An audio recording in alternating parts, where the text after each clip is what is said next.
So I heard you were looking for a real challenge in Age of Empires 4. Perhaps you're tired of gaining all that ELO with the Mongols and the Rus and the French, and you wanted to play Age of Empires 4 on hard mode and dig into the Abbasid Dynasty. Well, you've come to the right place. You know I've been playing the civilization a lot recently, and they were originally considered to not be one of the strongest of civilizations in the many of the tier lists that are out there, but that doesn't stop us. You know I love to pick the civilizations that perhaps are the hardest at times to play, and this is what I'm going to call the standard 2 towns that are opening with the Abbasid Dynasty.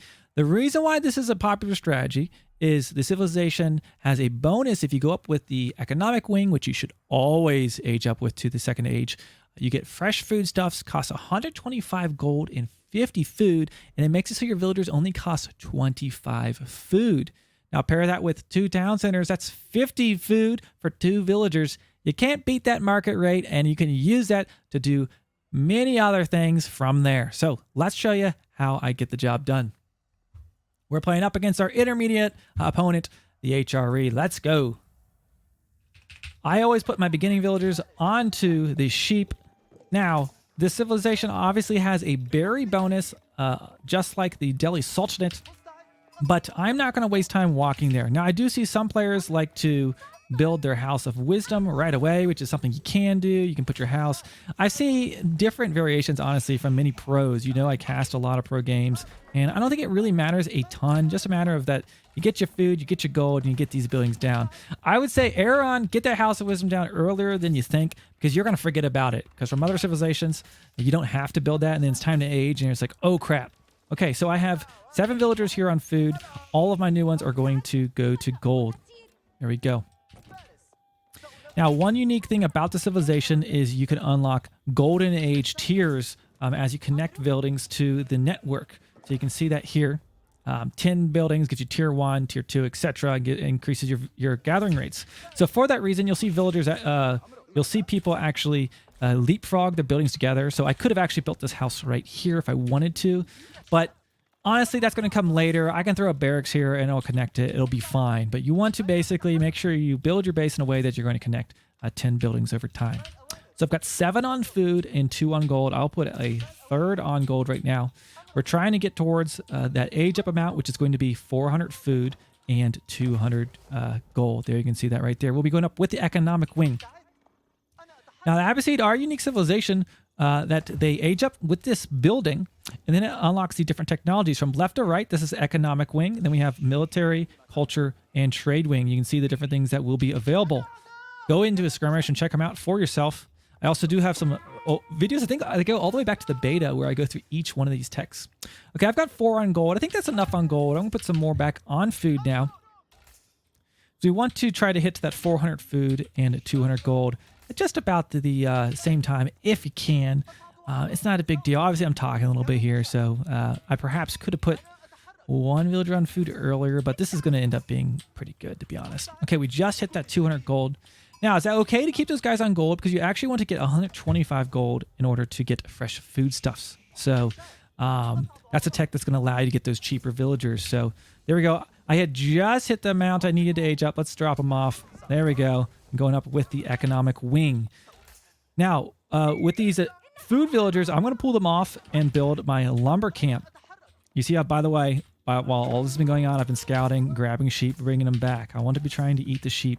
I can go for the berries, but I want to kind of avoid doing that because I just don't want to walk right now with my villagers. Okay, I'm going to get exactly 125 gold, which I'm a little bit below, and then these guys are going to go to stone. And depending on how your base spawns, sometimes it's a far walk, sometimes it's not. All new villagers are going to wood. You see, I have about 4 or 5 on food, and then the rest are going to be on wood. That's just enough to keep your villager production going while you're trying to immediately get enough resources for your next town center. Now, I was busy talking to you there, but you see, I technically overgathered a little bit on gold. Not in the world. You'll probably do it again too. But the idea here is essentially 4 to 5 on food. You've got new villagers going to wood, and then you're going to move all of your gold villas over to that stone. And actually, I'm going to delete that because I want it to be connected to my network. You see that there? It's going to start adding towards our structure count. Okay. Now, with the Abbasid, I would recommend this time, go scout your opponent. Because you might be thinking, oh, that's fine. I'm going for a 2 TC boom. I'll be fine. They're not doing anything. And bam, they hit you with a ram rush and you're in trouble. So you always want to know what they're doing because you might need to abandon ship. Okay, so there we go. You see we're slowly aging up here. I always feel that Abbasid ages slower than other civilizations just because there isn't an option to just panic throw more villagers on there if you forget. It's going to take the whole time it takes. And there we go. I'm going to use a wood villager actually to build a house there. That'll put us at 5 structures. If we connect that, obviously that'll be 6 structures here soon. And I'm going to be thinking about a second town center. Now, I think a 2 TC boom is good against civilizations where you know that they're likely going to go for a fast castle or sit back in their base and be a passive. Now, you can do it against aggressive civs too, but you sure better have your macro on point. I even would say what I've done here, maybe with a few like tiny adjustments here or there, is like probably too much. Like if they're rushing you hard, like, I mean, you have to really be on it. Okay, so let's start thinking about, we hit the next stage. We're going to instantly get up fresh foodstuffs. There we go. This is going to make our villagers super, super cheap. Bargain rates, super sale. And I'm going to re-macro just to get the stone that I need. You see, I'm actually getting close to the wood to age up. And I'm just going to connect that with a house. Sometimes I'll just, throw down an extra house ahead of time, connect those buildings. This will put us at 7, 8 buildings. So that will be pretty close to this golden age. And a good place for your second town center here, honestly, would be like right by these berry bushes. Typically, you want to build it somewhere near the berries is going to be a good spot for it. There you go. See, I've just hit that 400 wood. And now I will be waiting until I have that 300 stone. I'm probably almost there. Oh, we're so close. We're so close. So, pull a few of those guys from wood. I was busy talking. Pull a few of them from wood to stone just a little sooner. That'll help you get that town center down as fast as possible.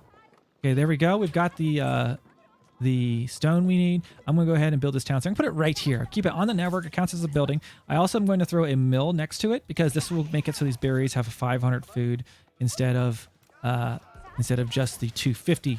Now, when I build a town center, I like to build it with at least like 6 or 7 villagers because you got to think about it. It takes this entire time that I'm building that. These villagers are technically idle, right? They're not gathering. There's also the risk of the enemy coming in, denying this.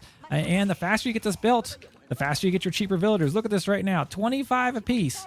And then from here, essentially, it's your game to do whatever you want. This is where I'm going to be leaving you from this video. You get your 2 town centers down. It gives you defensive positions over your food. You've got your sheep. You've got your berries. You've probably got a good start on wood. And now you're going to start having killer villager boom. From here, what I would start doing is either throw down an archery range and a barracks. I love to do spear and archer pushes, especially like a late feudal push. Sometimes they think, oh, he's just going straight to castle, right? And you can't. You could go straight to castle age and go for man-at-arms. And of course, you can build that siege without even needing siege engineering.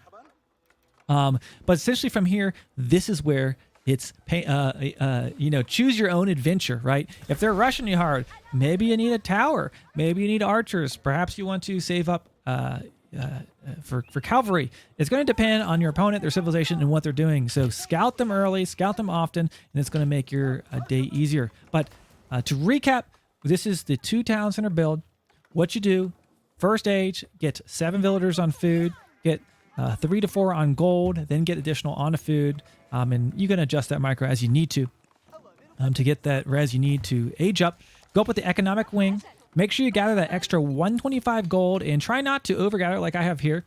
And then pull those guys off to stone. From there, once you're aging up, you build, you put your new villagers on wood, you pull a few off of food. You only need like 4 to 5 villagers on food to keep your villager production going, and then you're going to be macroing towards getting that second town center. Now, civilization, this isn't going to work very well against. If your Mongol opponent is extremely aggressive, tower rushing, which many of them do, you're not going to want to try a second town center.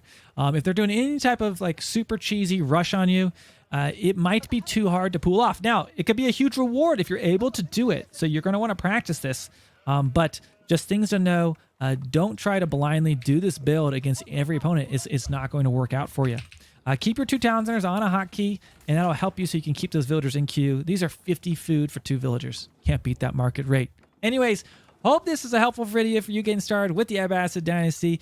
Obviously, not extremely detailed. We'll be having additional tips and tricks as we go on, whether it's this civilization or some others. Let me know down in the comments if there's something that you would like me to share or if there's anything I miss. Thank you so much for watching, and I'll see you in the next one.